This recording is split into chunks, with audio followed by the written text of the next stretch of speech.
कुछ न कुछ किए बिना नहीं रह सकता, तो यह भी सही है कि किसी न किसी को माने बिना नहीं रह सकता। मन से वह मानना चाहता है, चाहे अपना माने या पराया माने, मानेगा। और बुद्धि के स्तर पर कुछ न कुछ जाने बिना नहीं रह सकता। हम लोग कथा में भी बैठते हैं और कोई अपरिचित व्यक्ति बगल में आके बैठ जाए तो बार बार जिज्ञासा होती कि ये कौन है। फिर पड़ोसी से पूछते कि ये कौन है, जानने की जिज्ञासा। तो जानना चाहती है बुद्धि, मानना चाहता है मन, और करना चाहता है शरीर। ये तीन प्रवृत्तियां सहज हैं, और इसीलिए हमारे महापुरुषों ने इन तीनों प्रवृत्तियों के अनुसार ही हमें परमार्थ पथ का पथिक बनाया। उन्होंने कहा कि जब आप कुछ किए बिना नहीं रह सकते तो सत्कर्म करो। कुछ ना कुछ करना ही है तो सत्कर्म करो, और किसी न किसी को माने बिना नहीं रह सकते तो भगवान को मानो, और कुछ न कुछ जाने बिना नहीं रह सकते तो अपने आप को जानो। तीन बात। सत्कर्म करेंगे तो हमारा जीवन कर्म योग से जुड़ जाएगा। हम भगवान को मानेंगे तो हमारा जीवन भक्ति योग से जुड़ जाएगा, और अगर हम अपने आप को जानेंगे तो हमारा जीवन ज्ञान योग से जुड़ जाएगा। एक महात्मा ने बड़े सरल शब्दों में इसका अनुवाद किया। जग की सेवा खोज अपनी प्रीति प्रभु से कीजिए। जग की सेवा खोज अपनी प्रीति प्रभु से कीजिए। जिंदगी का राज है यह जानकर जी लीजिए। इसीलिए श्री रामकृष्ण परमहंस जी के पास कोलकाता शहर से एक भक्त आए, प्रणाम किया, थोड़ी देर बैठे, कहा कि बाबा सुना है काली माता आपको दर्शन देती है। बाबा ने कहा कि अगर देती हो तो। वह व्यक्ति बोला मेरा निवेदन यह है कि काली माता जब आपके पास दर्शन देने आए तो उन्हें आप हमारे पास भेज देना।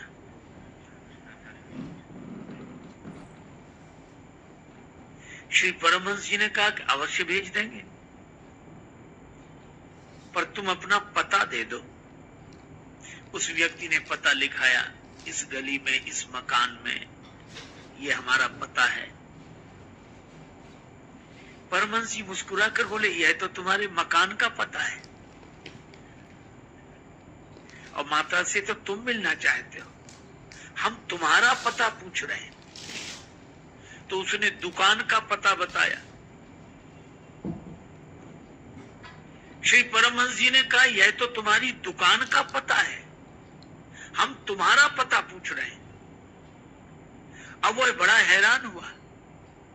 वो मकान के पते को अपना पता समझता था, दुकान के पते को अपना पता समझता था। अब हैरान होकर बोला मैं तो यह रहा, यह बैठा, ऐसे छाती पर हाथ रखे, यह बैठा। श्री परमहंस जी ने कहा यह हाथ तो तुम्हारी छाती की सूचना दे रहा है। अब वो कहे कि मैं क्या बताऊं, ये सिर है। अपना पता बताने में असमर्थ श्री परमहंस जी ने कहा कि जिस दिन तुम अपना पता जान लोगे उस दिन काली माता वहीं उपस्थित मिलेगी जहां तुम हो। सचमुच मंजिल पे पहुंचकर भी मंजिल को ढूंढते हैं। ये कैसी बदनसीबी, हम खुद को ढूंढते हैं। इसीलिए जानना है तो अपने आप को जाने। ऐसा नहीं कि लोग हमें जानते न हो हम अजनबी तो हैं मगर अपनी नजर में हैं। अपने को जानना हो तब अपने आप को जाने।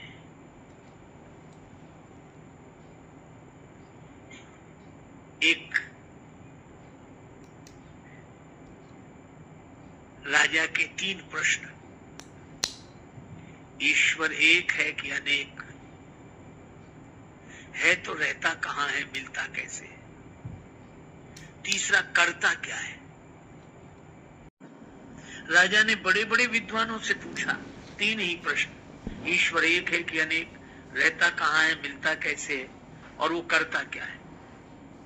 लोगों ने अपने अपने तरह से उत्तर दिए। राजा संतुष्ट नहीं हुआ। एक दिन राजा अपने घोड़े पर बैठकर जा रहा था। सामने से अलमस्त महात्मा ब्रह्मानंद की मस्ती में लीन, स्वरूपानंद की मस्ती में लीन, मस्ती से झूमते चले आ रहे थे। इसने महात्मा को देखा तो वही प्रश्न किया कि ईश्वर एक है कि अनेक? रहता कहां है, मिलता कैसे है, और करता क्या है? महात्मा उसी मस्ती में बोले कि यह कोई पूछने का ढंग है? तुम घोड़े पर बैठे हो, हम रास्ते में खड़े हैं। अरे पहले कहीं ठहरा,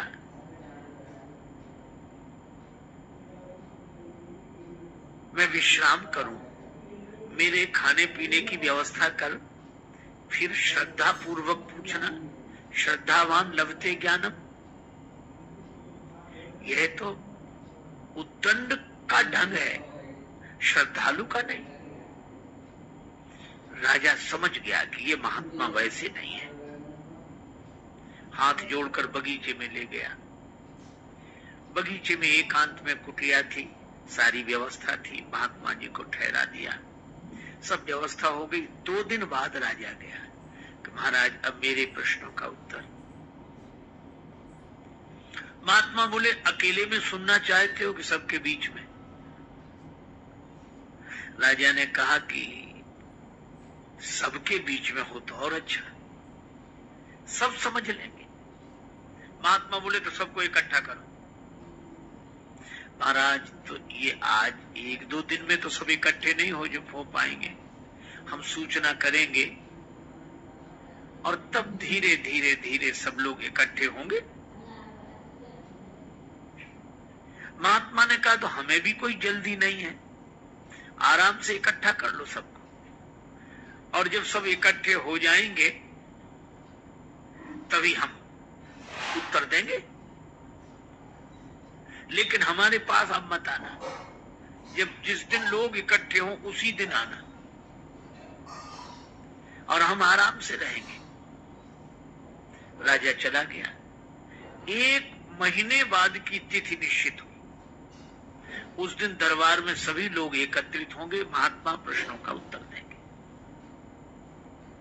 राजा ने आना बंद कर दिया। महात्मा अपना बगीचे में भगवान का ध्यान करें, पूजा पाठ करें, मस्ती से आत्मचिंतन करें, आनंद से रहें। शाम को घूमने जाते। खेत पर एक किसान काम करता, सवेरे मिल जाता, शाम को मिल जाता। महात्मा ने उससे मित्रता कर ली और किसान से कहा कि कभी हमें काम पड़े तो हमारा कहना मानोगे? जो आज्ञा महाराज। अब 3 दिन बचे उस तिथि में। महात्मा ने किसान से कहा कि हमें जरूरी काम अब आ गया है, कल तक बता देंगे? महाराज बताओ। बता देंगे। अब जब 2 दिन बचे तो महात्मा ने कहा कि अब बताएं? हाँ। अच्छा कल बताएंगे। अच्छा ठीक है। 1 दिन बचा तो महात्मा ने कहा कि तुम महात्मा बन जाओ। अरे बोले महाराज हमारा परिवार घर बार, हम ऐसे कैसे? महात्मा बोले वैसे नहीं, महात्मा होने के लिए नहीं कह रहे हैं, महात्मा बनने के लिए कह रहे हैं। सचमुच होना तो कठिन है, साधु होना कठिन है। चढ़ना पेड़ खजूर, चढ़े तो चाखे प्रेम रस, गिरे तो चकना चूर। होना कठिन है, पर बनने में क्या कठिनाई? तो बोला महाराज, महात्मा बोले एक दिन के लिए बन जाओ। ठीक है महाराज, सिर मुड़ा लेते हैं, आपकी तरह कपड़ा पहन लेते हैं। और महात्मा बोले एक शर्त और, क्या? अपना लिबास हमें दे दो, हम किसान बने तुम महात्मा बनो। अच्छा महाराज, यही भी। अब महात्मा बन गए किसान, बड़ी बड़ी दाढ़ी बाल और किसान के कपड़े पहने, महात्मा के सामने हाथ जोड़े और किसान बन गया महात्मा। महात्मा बोले डरना नहीं, राजा के सामने चलना है। फिर राजा पूजा करेगा, आरती करेगा, प्रणाम करेगा, तुम डरना नहीं।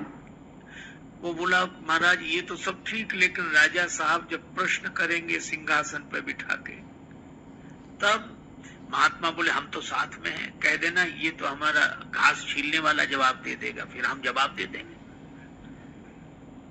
हाँ ये ठीक है।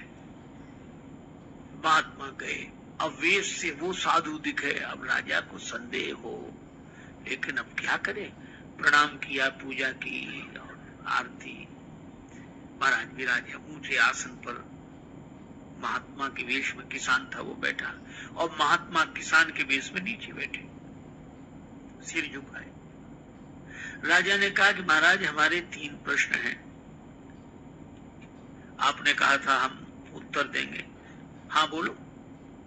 पहली बात, ईश्वर एक है कि अनेक?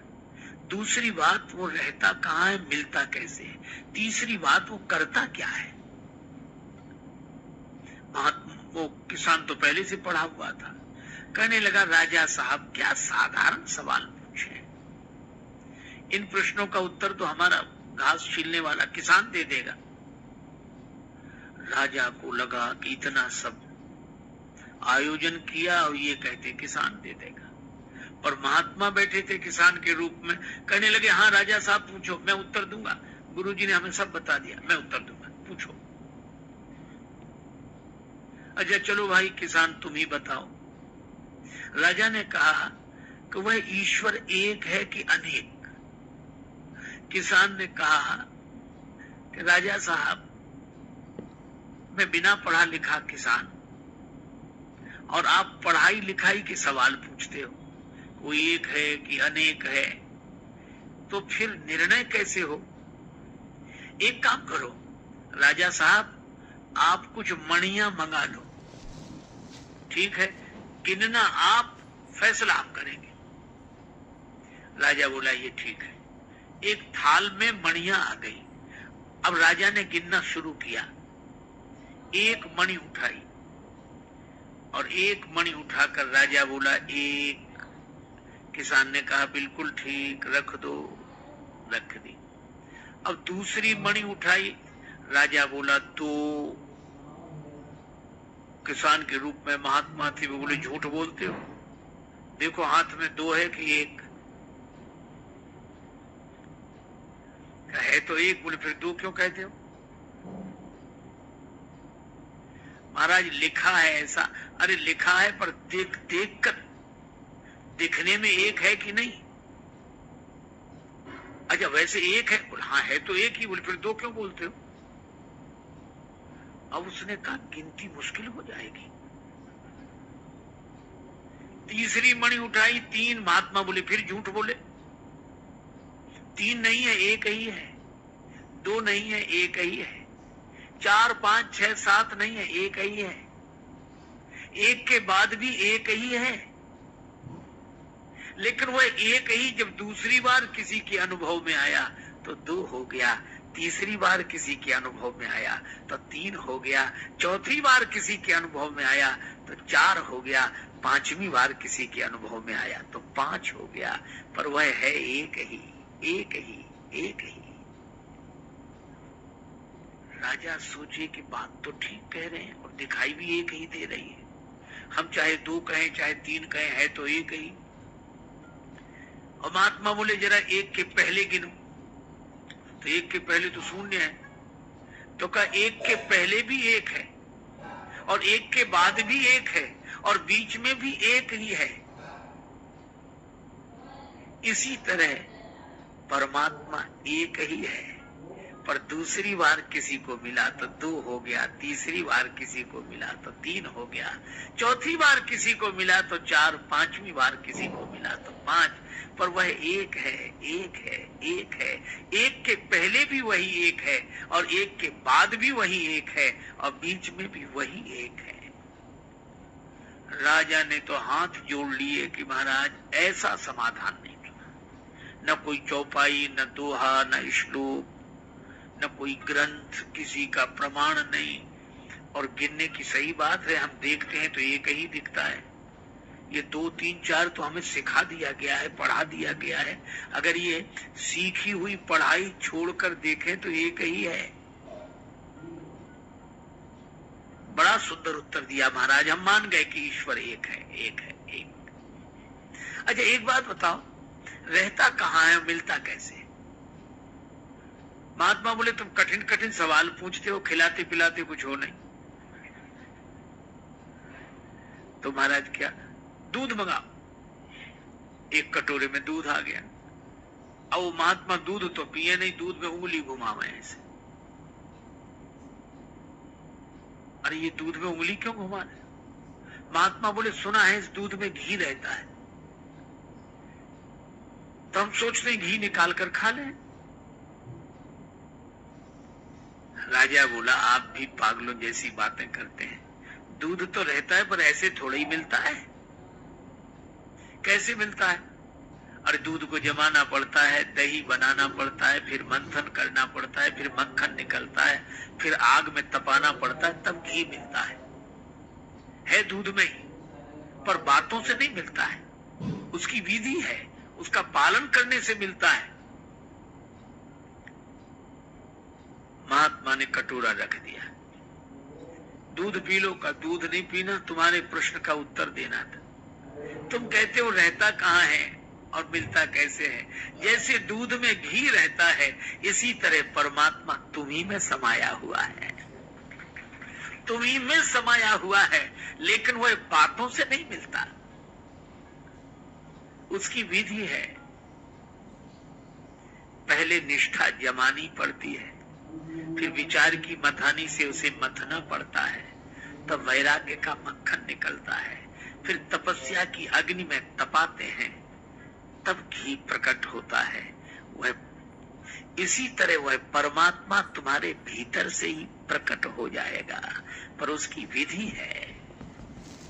राजा बोला कमाल का, ऐसा उत्तर नहीं सुना। अच्छा एक अंतिम सवाल, करता क्या है? महात्मा बोले कि अब एक बात बताओ, तुम सवाल पूछ रहे हो, मैं उत्तर दे रहा हूं, तो तुम हमारे गुरु हो कि हम तुम्हारे गुरु? राजा बोला गुरु तो आप ही हो। महात्मा बोले फिर ये कोई ढंग है कि तुम सिंहासन पर राजा बने बैठे रहो, हम नीचे बैठे रहे? फिर उतरो नीचे। राजा नीचे उतरा और किसान के रूप में महात्मा सिंहासन पर जाकर बैठ गए। अब राजा नीचे बैठा, कुछ उत्तर पाने के लिए। महात्मा बोले ही नहीं, तो कहा कि महाराज आपने उत्तर नहीं दिया। किसान बोला यही करता है, राजा को किसान की जगह बिठा देता है, किसान को राजा की जगह बिठा देता है, बड़ों को छोटा बना देना, छोटे को बड़ा बना देना, यही उसका काम है, रोज यही करता रहता है। मसकई करई विरंज प्रभु अजहि मसकते ही। सचमुच उस परमात्मा की अद्भुत लीला है। और यही बात है कि अपने भीतर परमात्मा का अनुभव करना, अपने से अभिन्न उस परमात्मा को जानना, अपने आप को मिटा देना, उसको पा लेना है। बेखुदी छा जाए इतनी कि दिल से मिट जाए खुदी। बेखुदी छा जाए इतनी कि दिल से मिट जाए खुदी, और उनसे मिलने का तरीका खुद के खो जाने में है। उनसे मिलने का तरीका खुद के खो जाने में है। यह फिर पूर्णता का अनुभव, अपने आप को जानकर पूर्णता में स्थित हो जाना ज्ञान है। अपने आप को जाने और मानने का मन हो तो भगवान को माने। हम तो अपने राम जी के, राम जी हमारे हैं। हम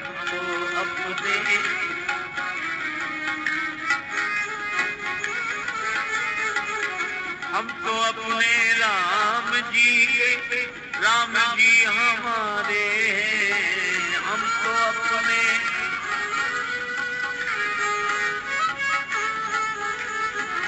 हम तो अपनी सिया जू के, सिया जू हमारी है। हम तो अपनी